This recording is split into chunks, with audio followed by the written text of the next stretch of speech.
Kristiyano ka, pero hindi ka naniniwala si Kristo ay Diyos, peki ka, sinungaling. Yan po yung ginagawa ng Iglesia ni Kristo. Sinasabi nilang siya ay Kristiyano, pero hindi naniniwala na si Kristo ay Diyos. Ngayon po, kung may magtatanong dito tungkol sa pagka-Diyos ni Kristo, pwede kong sagutin. Pero, humanda kayo kasi hanggang bukas tayo dito. Dahil ang pagka-Diyos ni Kristo, hindi pwedeng one time, big time lang, na isang talata, sasabihin ko na sa inyo, hindi eh. Sa buong bagong tipan, diyan nakapaloob ang pagka-Diyos ng ating Panginoon.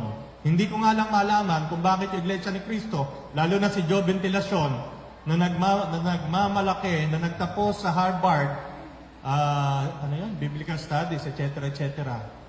Hindi naman naniniwala. Basta po naniniwala na si Kristo ay Diyos at tao, matatawag na Kristiyano. Hindi lang po Katoliko.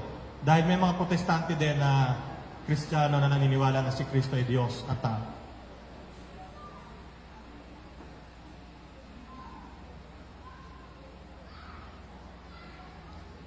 Meron pa po bang tanong? Paglilinaw? Patungkol sa Roma 16:16? Patungkol sa Apokalipsis? Pahayag, pagbubunyag?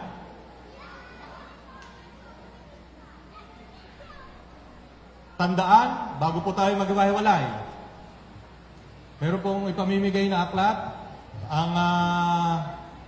Ang bibigyan lang po na aklat ay yung mga 18 anyos pataas. Pupunta lang po kayo sa Hindi. Tandaan nyo po, kapag may nagpapaliwanag sa inyo, 3 ang tatandaan para masuri at maipaliwanag na mabuti ang salita ng Diyos sa loob ng banal na kasulatan. Una, sino ang nagsulat? Pangalawa, ano ang layunin? Bakit yung sinulat?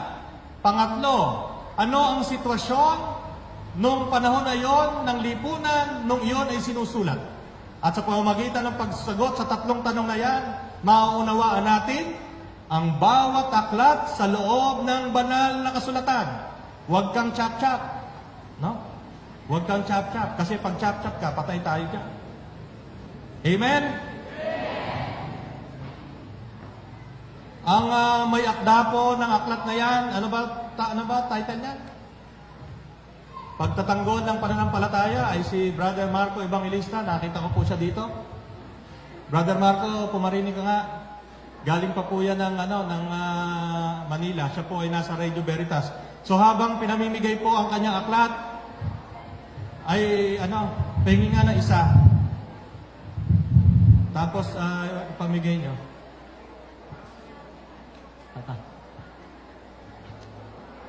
Ito pong aklat na ito, kapag kayo po ay inakyat ng mga magnanakaw ng pananampalataya, ipakita nyo lang sa kanila to. Hindi na sila hindi na sila natag dito? Makakaporma. Brother Marco, meron ka bang sasabihin? Dadagdag ko lang ho yung tanong, yung sagot, Father. Bakit hindi nakulong si Felix Manalo? Si Felix Manalo po ay kinasuhan ng rape ni Rosita Trillanes. Pero bakit hindi nakulong si Felix Manalo? Umurong po ng demanda si Rosita Trillanes dahil mahirap lang yung pobre. Ang ginawa ni Felix Manalo, kinasuhan niya ng libel si Rosita Trillanes. Kaya ang panibagong tanong, bakit si Rosita Trillanes ay hindi nakulong? So mali yung unang tanong, bakit si Felix ay hindi nakulong? Kasi umurong yung nag-file ng kaso. Pero according to the Philippine Gazette, Republic of the Philippines, ang korte ay nagdeklara na si Felix Manalo Badja de Moral. Spanish pa nun. Sa Tagalog, si Manalo ay may mababang moral. Manalo actos immorales. Si Manalo ay gumawa ng mga kahalayan.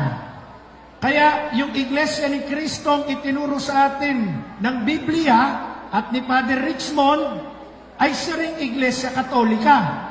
yung Iglesia ni Cristo itinayo ni Felix Manalo, ito po ay narehistro lamang sa gobyerno noong July 27, 1914. Sa makatuwid, iba yung Iglesia ni Cristo na nasa Biblia, iba yung Iglesia ni Cristo na nasa Pilipinas. Pag sinabing Iglesia ni Cristo, ito ay tawag personal. Pag sinabing Iglesia Katolika, ito ay descriptive o paglalarawan. Ano yung Iglesia ni Cristo? Iglesia Katolika. Ibig sabihin, laganap sa buong daigdig. Pero yung Iglesia ni Cristo, na mayroong tulis ang simbahan, tinatawag naming simbahang tulisan, yan po'y peke. Sapagkat na-establish lamang yan sa pamamagitan ng komersyo di Industria, Securities and Exchange Commission. Kaya mag-iingat po tayo na sino mang nagdadala ng pangalang Iglesia ni Cristo ay hindi naman totoong Iglesia ni Cristo, kundi mga mandaraya at mga kampo ni Satanas. Sa aking pagtatapos, yung Iglesia ni Cristo na tinawag na Iglesia Katolika, hindi po nagbabago yun sa Biblia. Si Jacob ay ginawang Israel. Si Pedro o si Simon ginawang Pedro. Si Saulo ginawang Pablo. Pero hindi nagbago si Jacob at si Israel. Isang tao lang yon. Si Simon hindi naging ibang tao, naging Pedro. Si Saul hindi naging ibang tao, naging Pablo. Isang tao lang yon. Ang Iglesia ni Cristo sa Biblia ay tinawag na Iglesia Katolika sapagkat yun ang gusto ni Jesus. Mateo 28:19 at Marcos 16:15. Gawin niyong alagad ko ang buong sanlibutan. Ang ibig sabihin ng Catholic, universal, pangbuong sanlibutan. Yung Iglesia ni Cristo sa Roma 16:16 ay isa ring Iglesia Katolika na kinaaaniba natin ngayon. Kaya huwag kayong magpapadaya, maraming magnanakaw, at ang pinakawalang dyan ay ang kulto, Iglesia ni Cristo na tinatag ng demonyong si Felix Manalo. Amen. Si Brother Marco po. Siya po nagsulat ng aklat na yan. Maganda po aklat yan, sapagkat yung aklat na yan makakatulong sa bawat isa. Kapag ako po ay nagbubunyag ng katotohanan, yan po ang iniiwan ko. Kasi po, sa totoo lang, mahirap naman po talagang maisa-isip lahat ng narinig natin. Pero sa pamagitan ng aklat na yan, yan ang iuuwi natin at yan ang ating pagdinilayan at yan ang ating isasampal kung merong mga makukulit na palaging punta ng punta sa inyo. Okay. Ay, nako, sorry. Hindi, isasampal na ano. Kapag makulit lang naman. Ha? Edit mo yun. Cut. Okay, so maraming salamat po sa pagdalo at ingat po kayo sa pag-uwi. Tayo po ay manalangin bago po tayo umuwi.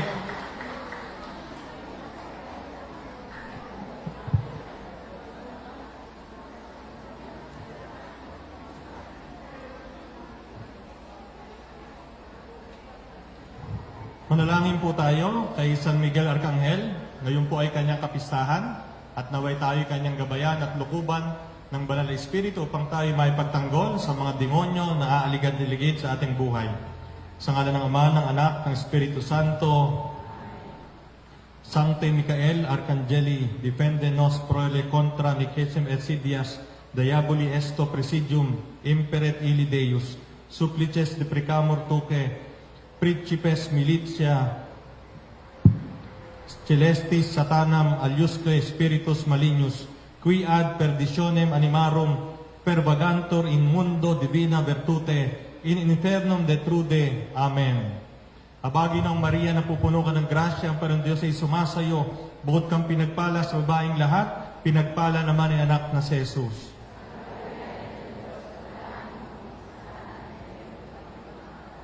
San Vicente Ferrer, sa ngalan ng Ama, ng Anak, ng Espiritu Santo. Amen. Maraming salamat po sa inyong lahat. Ingat po kayo sa pag-uwi.